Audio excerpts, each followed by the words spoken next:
1 महीने से ना लाइट है ना पानी है और यहाँ तक मोबाइल का जो नेटवर्क है और डाटा है वो सब बंद कर दिया गया है। और जो ट्यूबवेल है उस पर भी ताला वाला लगा दिया इन्होंने और ट्रांसफार्मर उखाड़ के लेके चले गए हैं। क्या ये मूल अधिकार जो छीने जा रहे हैं, क्या सुप्रीम कोर्ट ने बोला था ये सब छीनने के लिए?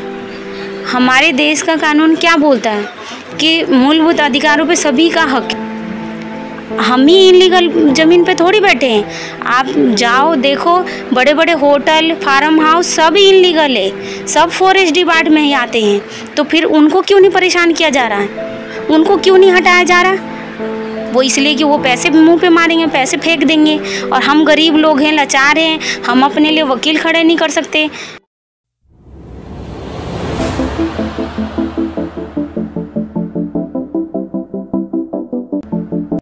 नमस्कार दोस्तों, मैं सुमित यादव। आप देख रहे हैं जनता जानना चाहती है द सुनामी पर। मौजूद हूँ इस समय खोरी गांव में। खोरी गांव की कुछ खबरें मैंने आपको इससे पहले भी अपने चैनल पर दिखाई और क्या हो रहा है खोरी गांव में वो सारी अपडेट मैं आपको देने की कोशिश कर रहा हूँ लगातार। 7 जून का वो सुप्रीम कोर्ट का फैसला कि 6 हफ्ते में फरीदाबाद नगर निगम को आदेश थे कि 6 हफ्ते के अंदर यहाँ से खोरी गाँव खाली कराया जाए। 5 हफ्ते इसमें से बीत चुके हैं, 1 हफ्ता शेष है।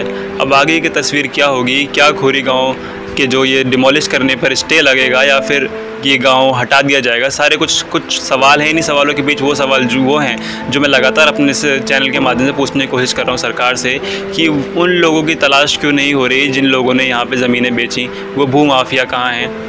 उन लोगों की खोज क्यों नहीं हो रही? उन लोगों पर कोई जांच क्यों नहीं हो रही? हमारे साथ मौजूद है रेखा जी, इस गांव की खोरी गांव की हैं, यहाँ से लड़ाई लड़ने का काम कर रही हैं। इनसे भी कुछ बात करेंगे, कुछ चर्चा करेंगे कि इनको अभी तक क्या लग रहा है कि क्या कुछ सुविधाएं हैं और क्या आगे वाले टाइम पर होने वाला है, क्योंकि 1 महीने से तो लाइट और बिजली भी बंद है।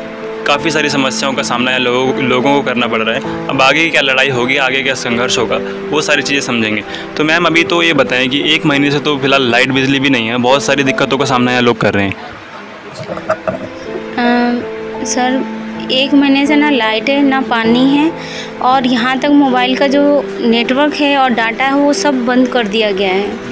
और जो ट्यूबवेल है उस पर भी ताला वाला लगा दिया इन्होंने और ट्रांसफार्मर उखाड़ के लेके चले गए हैं। तो लाइट वाइट नहीं मिल रही। इस स्थिति में लोग मरने के कगार पे, बहुत लोग मर भी गए हैं और इतने परेशान हैं। और जो पानी लेने भी जा रहे हैं ना लोग, जैसे लेडी से उठा के लाने के लिए भी जा रही है तो पुलिस वाले जाने नहीं दे रहे हैं। अब टैंकर वो आने नहीं दे रहे हैं। तो इस हालात में आप ये समझ सकते हैं कि लोग यहाँ किस चीज़ कैसे झेल रहे हैं और कैसे कैसे जी रहे हैं। क्या ये मूल अधिकार जो छीने जा रहे हैं, क्या सुप्रीम कोर्ट ने बोला था ये सब छीनने के लिए?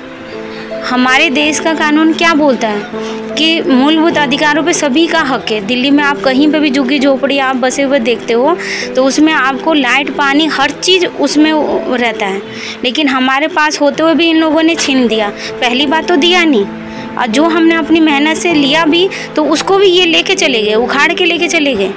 तो इस स्थिति में बताओ हमसे ये कैसा व्यवहार कर रहे हैं? जानवर से भी बदतर हमारे साथ ये व्यवहार कर रहे हैं। हमें तो इंसानों की गिनती में भी नहीं रखा इन्हें कि हम इंसान भी, हमें जान भी है, यानी कि मरने के लिए छोड़ दिया। कुछ लोग कोरोना काल में इतने लोग पब्लिक मरे, इनको क्या?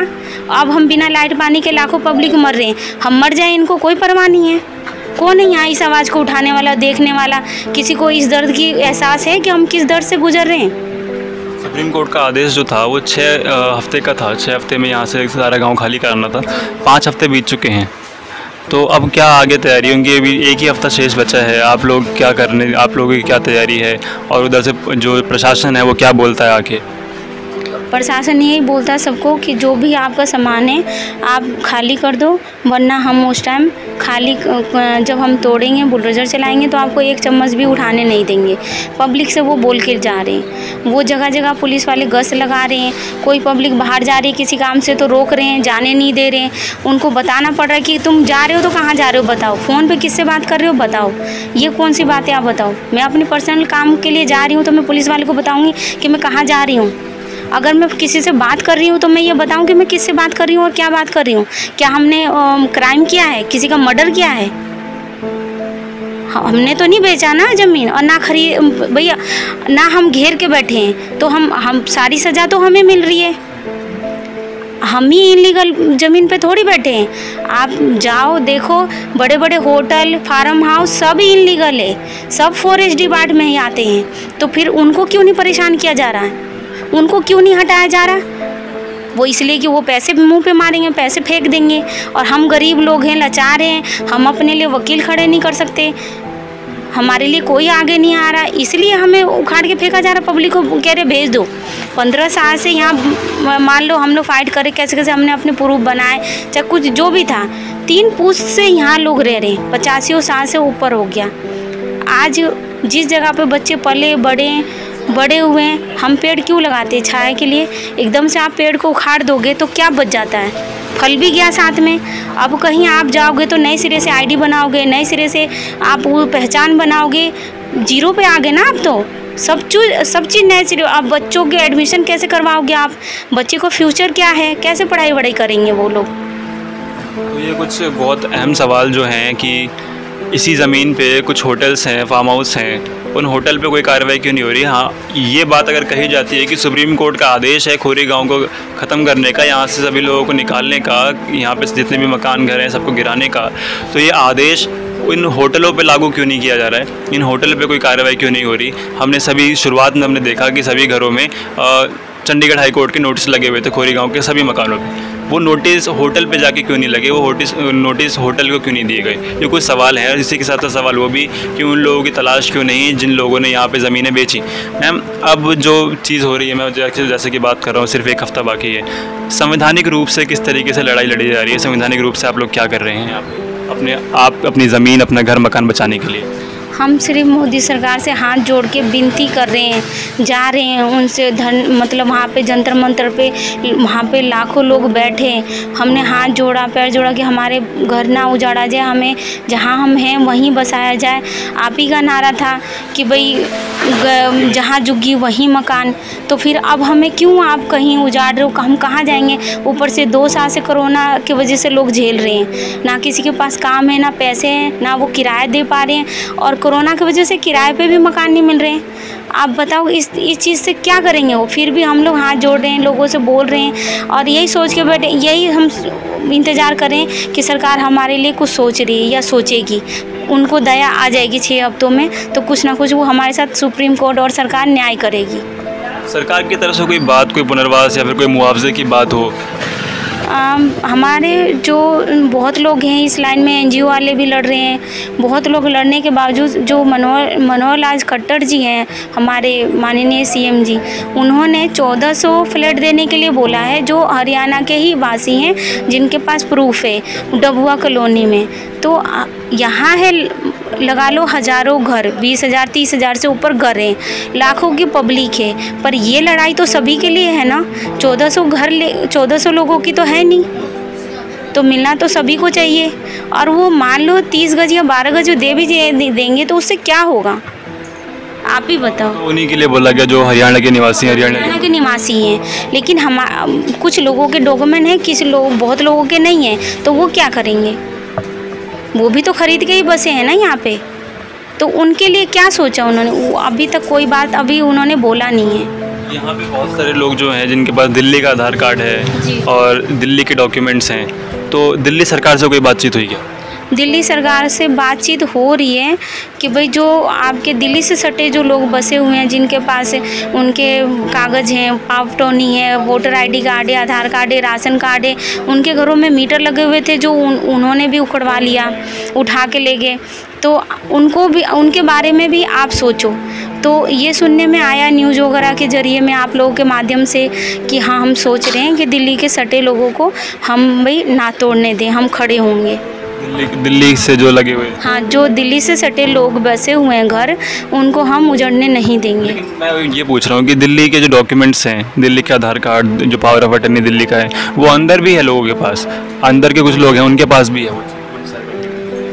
अब जो भी है, देखो यहाँ पे ना लोग गुमराह हैं, उनको सही गलत खुद नहीं पता। एक तो ज़मीन लेके वो फंसे, ठीक है, और उनको खुद ही नहीं पता था, क्योंकि सब लोग बोलते थे हम दिल्ली में हैं और दिल्ली में आ रहे हैं। तो इसी कन्फ्यूजन की वजह से उन लोगों ने डॉक्यूमेंट दिल्ली से बनवा लिया और उनको सही गलत खुद नहीं पता था, क्योंकि आप घूम रहे हो, आप देख रहे हो कि यहाँ के पब्लिक बहुत घूम रहा है, सही गलत उनको कुछ पता नहीं चल रहा। ऊपर से 1 महीने से हम लोग पुलिस प्रशासन से और लाइट पानी के बगैर हम जूझ रहे हैं, तो आप समझ सकते हो इस टाइम लोगों का दिमाग और माइंड क्या काम कर रहा होगा।